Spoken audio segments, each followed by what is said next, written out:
Welcome to the STARS program, seniors taking active roles in society. And now, here's your host, ANITA FINLEY. Okay, well, this gentleman was on our show before, and I'm still in awe of him and his book. He's the author of the 12 Principles of Pyong'Hwa. No, did I do that right? No, I still didn't do it. Close enough. Pyong'Hwa. Pathways and Perspectives for More Peace and Tranquility in Life. It was our April book of the month, so you saw it there next to the fish.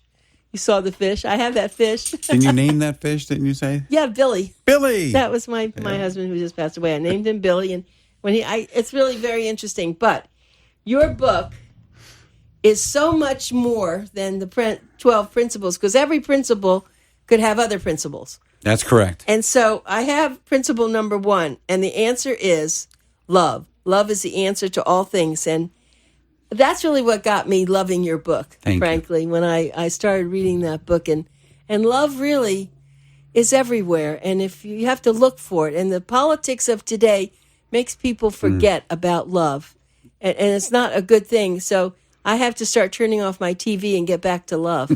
Very true, very true. I think it is something you can always fall back to.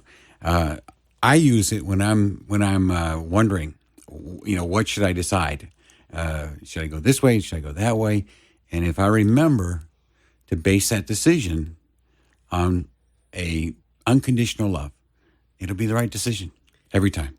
Oh, that's right. Of course it is. But the thing is that we don't, things get in our way. And also there are a lot of people who aren't very sensitive. And you start talking about love and they think like you're out into another space. But you're a businessman, I'm a businesswoman, and love is so important to me. Again, you can use it as your basis, that you're grounded in. And you can go about your business. And again, you'll be making the right decisions. And that's pretty important. When I go to advertisers, I do bring love with me. I do. I really want to love them. I want, just like our show tonight, that Dr. Mencia, who is on our show every week.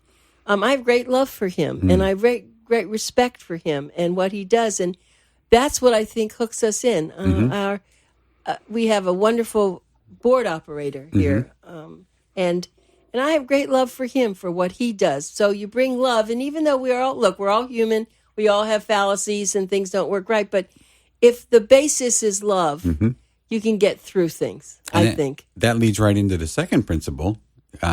Therefore, be love, send love, and receive love. It's a cycle, I mentioned in the book, for example, that you can face one way and imagine sending the love out and let it travel all the way around the globe. Turn around and feel it coming back to you and know that it has touched everyone along the way. Well, tell people who, hopefully they read the review that I did on your book, which I absolutely adored, your book. Thank you very much. And it's Steev RamsDell. And Steve, tell everybody how this all came in your life as a little kid, or who are you? Well, I think I grew up with an inquisitive mind, and I've kind of paid attention over 62 years, formal education and informal education, maybe more so, the lessons of life. And I felt like it was more important sometimes, or maybe smarter, to pay attention to what other people have learned and take that wisdom and adopt it rather than maybe have to go through the learning process myself. So I incorporated a lot of that in this book. I borrowed, it's a fairly large book, 400 pages. So it is. It's a treasure trove. Yeah, but it is. But the way that you organized it makes it very easy to read because it's only a few pages per chapter, and you have wonderful sayings, quotations. It's very easy to read. I told you that, and I told you that. And I don't want another book. I love my book. It's a hardbound book, and you can see I really read it. Yes, that's right. That's okay, and you can't have that one. But as we were talking, I wanted to ask you though, when you think that you have some serious problems, does the love help you with those serious problems? How should someone think about that? Yeah, it does. And that's why I made that the first principle. I mean, all of the principles came about because they were things that I adopted over time that helped me cope with everything that you face in life. They were guides. I borrowed a lot from Dr. Wayne Dyer, a wonderful mentor. Someone that we both admire, right? So much. Terrific guy. And he learned so much from so many people. So passing it along. But the grounding in love is so important because everything follows from that. No matter what situation you're dealing with, if you have problems in your life, if you apply love to it, then it's going to be better. And the solution, the improvement will come about easier because of that. And so I have saved a question for you because I don't remember reading, maybe it's been a while, but pets, dogs. People have no problem loving their pets, where they may have a problem loving another human being. Why do you think that happens? I think because pets are non-judgmental. They're unconditional. And people aren't. People aren't. So, sometimes when you want to express love to someone else, you will feel a little guarded about it because you're not sure how they're going to receive it. But if you love a dog or you love a cat or you love an animal, they just receive it openly. And there's no question. I mean, you're free to give it to them. And I think that's the difference, unfortunately. Well, we have a great revolution going on with pets. Of course, I can hardly watch the TV when they show all those pets in the humane societies. Yes. But many people now are adopting. Most all my pets have been adopted. And maybe we just need to look at that pattern. Yes. And try to take some information from that. Yes. A lot of good is being done in the world right now, I think. You're seeing a lot of people that are paying more attention to animal welfare in general. I mean, everything from animal testing to, with the laboratories, to, how people, what they eat, and it's really a wonderful trend.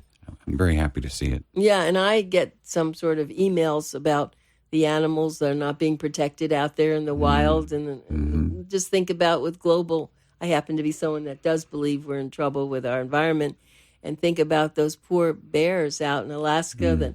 So, yes, we do have more concern about things. I think so. I think more people are paying attention to that. And I do see trends that are moving in that direction.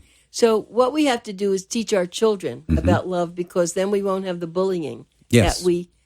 that we do see. And I think that comes from maybe parents who just don't bully their children, and they don't learn that. I don't know. I'm not a psychologist, so I don't understand it. But if the children all had felt love from their parents, they maybe then would give love out. That's what you were saying, give and receive. Exactly. And I think what happens is some of the influence that children have in their lives can be negative. Dr. Wayne Dyer had a fun little experiment he did with one of his sons, and he said, okay, put on your music, and let's see you hold your arm up, and I'm going to push it down. And he put on his music, and he did it, and then he said, now put on my music and do it again. And when he put on the soothing, supportive, beneficial, loving music, he had much more power, much more power. Oh, I know about that test. And I didn't remember that, reading any of his books about that. Yes, I remember it was in one of his lectures. Yes. Oh, well, that's very important. Right. So our environment. It's the influence. When you listen to some types of the modern music, it's negative. It's destructive.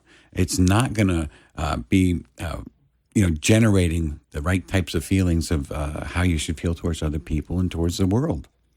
All right. So now let's go and get really serious about some stuff. Adversity is opportunity. Yes. Problems are blessings and paths for growth. Yes. All right. So hit me with that one. Well, if we didn't have challenges, there'd be no opportunity for success and for achievement and for growth.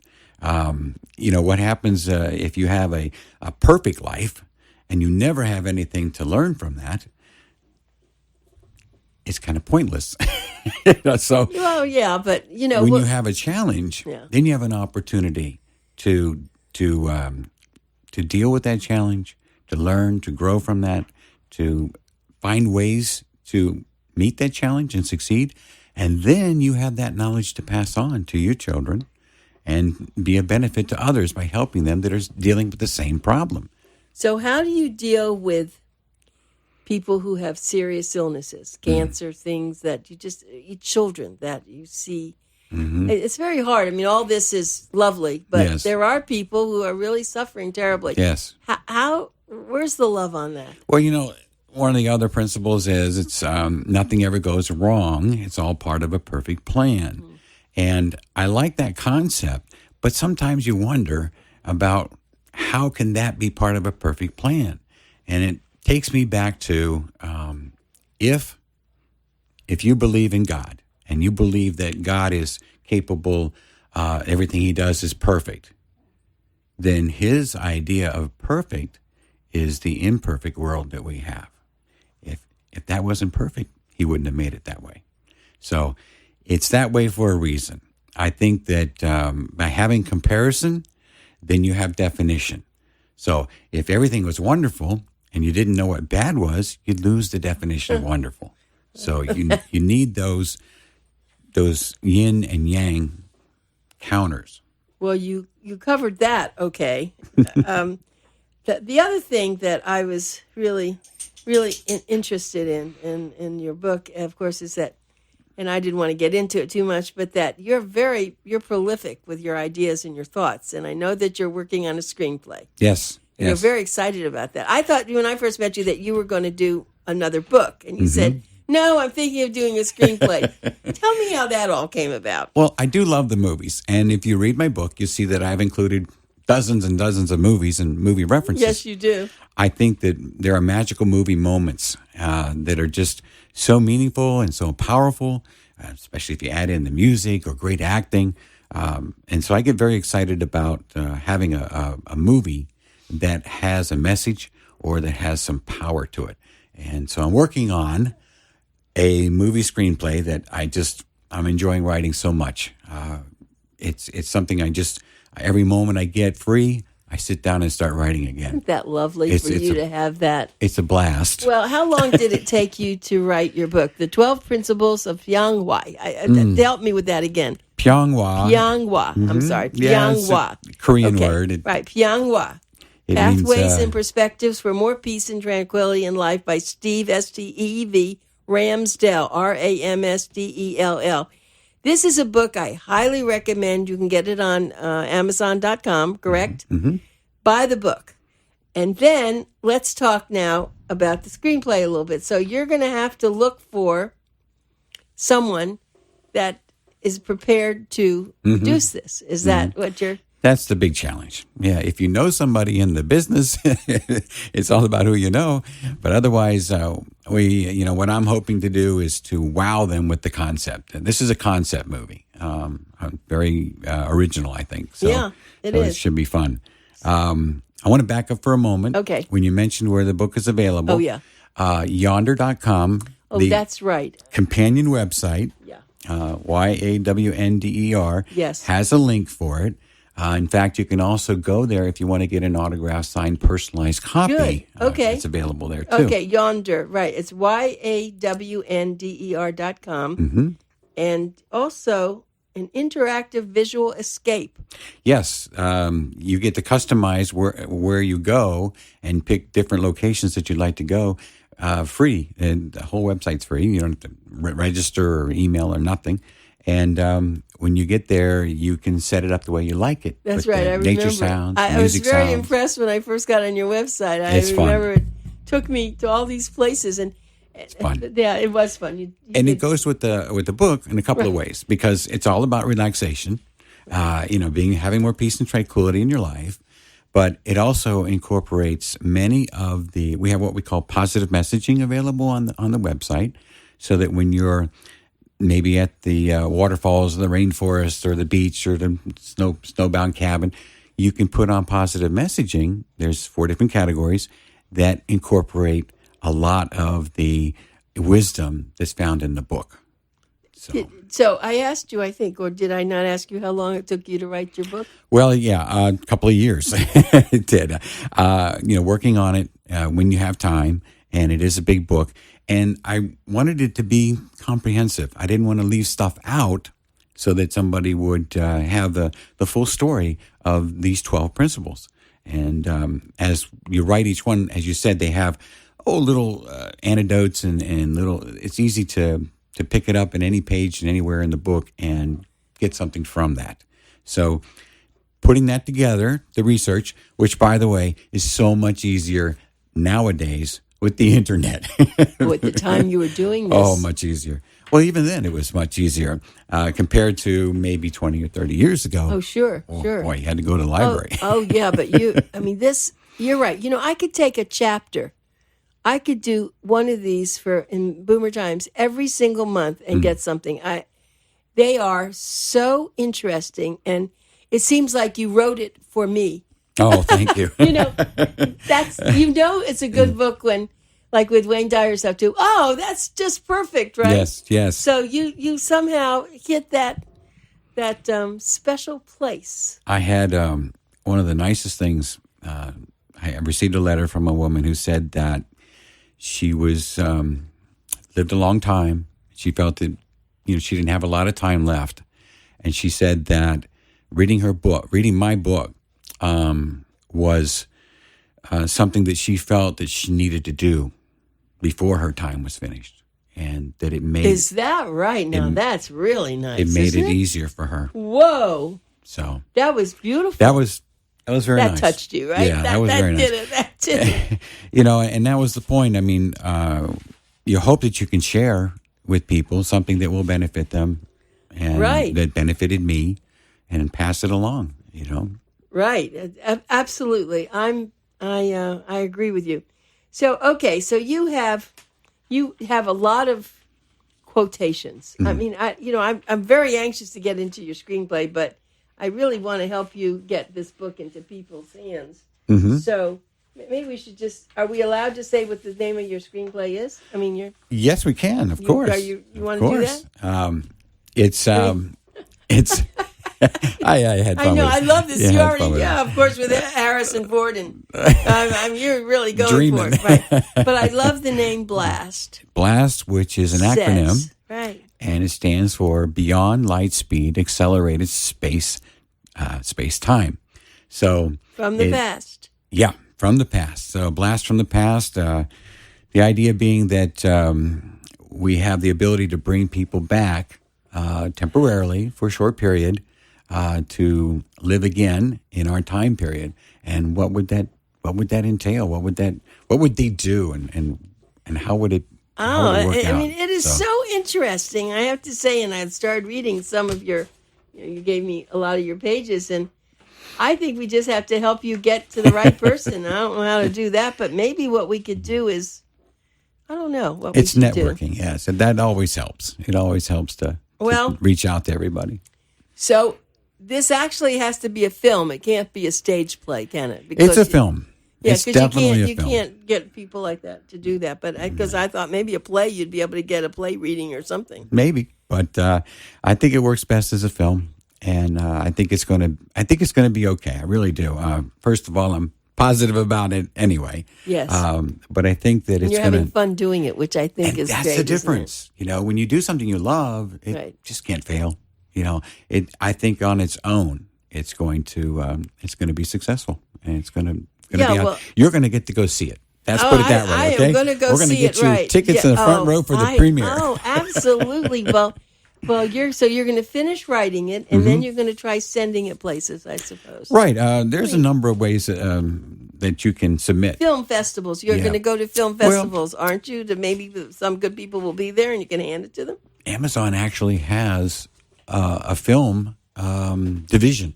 I didn't know that, and I didn't know that, and I found out, and they have open submissions. So, that's absolutely great, Steve. So what'll happen is we send it in, yeah, and then people get interested in it. Then you get into a bidding war. Wouldn't that be wonderful? Get in the bid, but I think though the fact I'd just you be wrote happy to this get book it sold. Yeah, is really great credentials for you. That'd help. Because so every time you send that, I would send a copy of your book. Yes. Maybe not the hardbound, but the paper bound. Absolutely.